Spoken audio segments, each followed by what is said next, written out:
समस्त भक्तबिंद श्री चरणे प्रणाम गुरुदेव एवं सर्वोपरि शिल प्रभुपादेर चरणे प्रणाम निवेदन करी कृपा आशीर्बाद प्रार्थना करी। तो आज के आमादेर भागवतम प्रथम स्कंदेर आमरा पंचम अध्याय समाप्त करे षष्ठ अध्याय प्रवेश करब। तो आज आमरा आस्ते आस्ते पढ़ते पढ़ते आमरा षष्ठ अध्याय पौঁছে गेছি। तो 2 दिन पढ़ा হয়ে ওঠেনি। তো আজ আমরা পড়ব। তো আমরা একটু প্রথম থেকে লিঙ্ক করে নিই, তাহলে আমাদের বুঝতে সুবিধা হবে এবং গ্রন্থ নিয়ে থাকবেন, আপনাদের সুবিধা হবে বুঝতে। তো প্রথম অধ্যায়ে ব্যাসদেব 3টি শ্লোকে মঙ্গল আচরণ করলেন। তারপর শৌনক আদি ঋষিদের 6টি প্রশ্ন দ্বিতীয় অধ্যায়। তো সেখানে সুত গোস্বামী তিনি 2টো প্রশ্নের উত্তর দিয়েছেন এবং জীবের সহ কি মঙ্গল কি, তো জীবের মঙ্গল কি সবে পুংসং পরধর্ম যত ভক্তি অযক্ষ দেশে অযক্ষ যে ভগবানের প্রতি অহেতুকি অপ্রতিহতা ভক্তি। তো সেই ভক্তি তো কোথা থেকে প্রাপ্তি হবে না, শাস্ত্র ও শ্রবণের মাধ্যমে। আর শ্রবণে যদি রুচি না হয় তাহলে কিন্তু পুরো পরিকল্পনা ভেস্তে যাবে। শ্রবণে রুচি না হলে সময়ই কেবলম, তো সময়ের অপচয়। তো শ্রবণ করতে করতে করতে করতে কিনা আমাদের হৃদয়ে সমস্ত আবর্জনা ধুয়ে মুছে পরিষ্কার হয়ে যাবে। হৃদয় অন্তবদ্রাণী ধুয়ে মুছে পরিষ্কার হয়ে যাবে, তখন সে ভগবান হরির আবির্ভাব ঘটবে সেই হৃদয়ে। তখন আত্মা প্রসন্ন হয়ে যাবে এবং আনন্দ লাভ করবে। তো দ্বিতীয় অধ্যায় তারপর তো তারপর শ্রবণে কি শ্রবণ করব সেটা আবার আছে। কি শ্রবণ করব না, সে ভগবানের কথা, জন্ম কর্ম লীলা, বৃন্দাবন লীলা, দ্বারকা লীলা, মথুরা লীলা, নবদ্বীপ লীলা, সে লীলা কথা শ্রবণ করে, তাহলে কিনা হৃদয় অবদ্রাণী সমস্ত আবর্জনা ধুয়ে মুছে সাফ হয়ে সেই হৃদয়ে হরির আবির্ভাব ঘটবে। তো সেই হরি ভগবান তিনি এই বিশ্ব সৃষ্টি করেছেন, তিনি জীব সৃষ্টি করেছেন এবং এই জীবকে ভোগে পবিত্র করান, আর তাদেরকে উদ্ধার করার জন্য তিনি অবতার রূপে আসেন। তো আমরা দেখলাম তৃতীয় অধ্যায়ে 22 প্রকার অবতারের লিস্ট।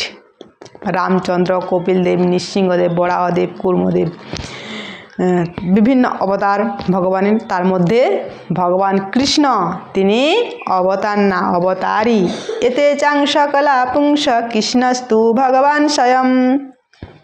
সে ভগবান হচ্ছেন স্বয়ং কৃষ্ণ। সে কৃষ্ণ তিনি দ্বাপর যুগে এসেছিলেন, আর এসে তিনি যখন তার লীলা সংগ্রহণ করে তিনি তার স্বধামে উপনীত হলেন, তখন ধর্ম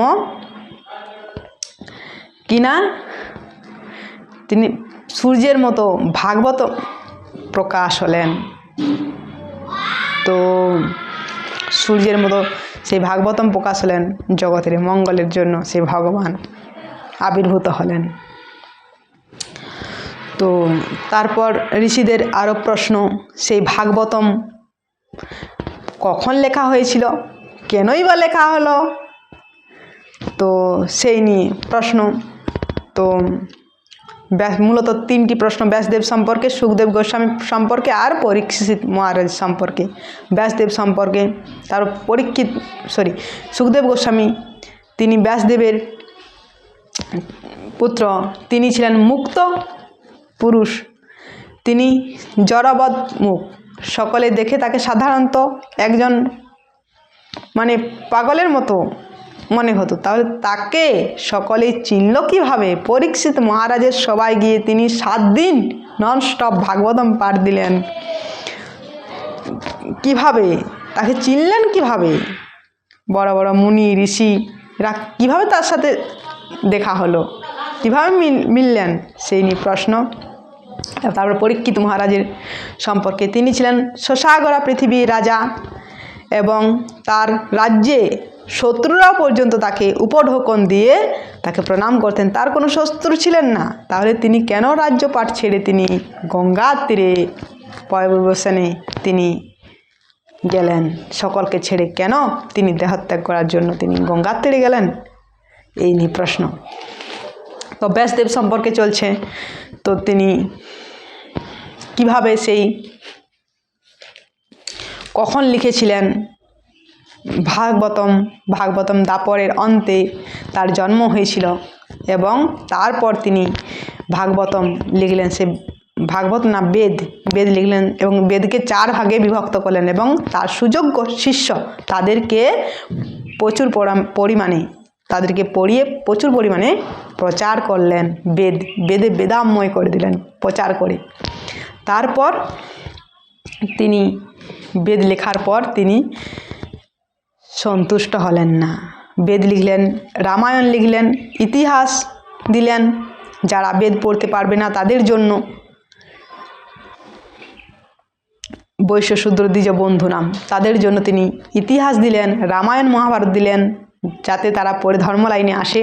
তাও তিনি চিত্তে সন্তুষ্ট হলেন না। তখন তিনি গুরুদেবের ধ্যানস্থ হলেন।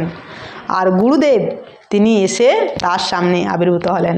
সে গুরুদেব এসে বলেন, শিষ্য তুমি ভালো আছো তো, কুশলে আছো তো?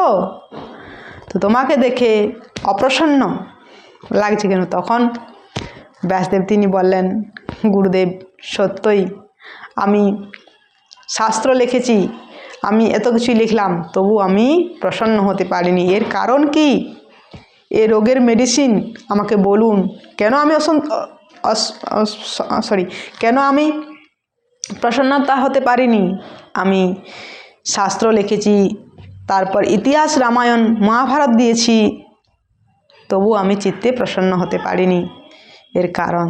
তখন সে 5ম অধ্যায়ে তো তখন তিনি বলেন, তুমি যা লিখেছ এ ধর্ম অর্থ কাম মোক্ষ দিয়ে ভরিয়ে দিয়েছ, মানুষকে ভোগে পবিত্র করেছ, তাহলে প্রসন্ন হবেন কি করে? তুমি প্রসন্ন হবে না, ভগবান প্রসন্ন হবে না এবং জীবেরও মঙ্গল হবে না। আর সাধুরা তো পড়বেই না। তাই তুমি তদ্বা বিসর্গ জনতাঘ বিপ্লব, তুমি এমন একটা শাস্ত্র তিনি নির্দেশ দিলেন, লেখো। ভগবানের মহিমা ভরে দাও, ভরপুর আকারে দাও। হে ব্যাসদেব, মানুষের কর্মকে ভগবতমুখী করে তুলো। যে কর্ম আছে সেই কর্মকে ঘুরিয়ে দাও, ভগবানের দিকে ঘুরিয়ে দাও। তো সেই মেডিসিন পেলে মানুষ কিনা সুখে থাকতে পারে। এ থেকে সুখ লাভ কোনো আশা নেই। তো আমাদের শিল প্রভুপাদ নিয়মিত মেডিসিন খেতে পারে। তা 16 মালা জপ আর ভাগবতম নিয়মিত, মেডিসিন না খেলে কিন্তু রোগ সারবে না। তাই ভাগবতম আর জপ 16 মালা প্রথম, তারপর আস্তে আস্তে বাড়বে। তো সেই রকম মেডিসিন নিয়ম মাফিক খেতে হবে। তো তিনি বললেন সেই রকম মেডিসিন জগতের জন্য দাও। তো তিনি সেখানে বললেন। তো তারপর আমাদের প্রথম 6ষ্ঠ কথায় তো আমরা সেখানে দেখলাম।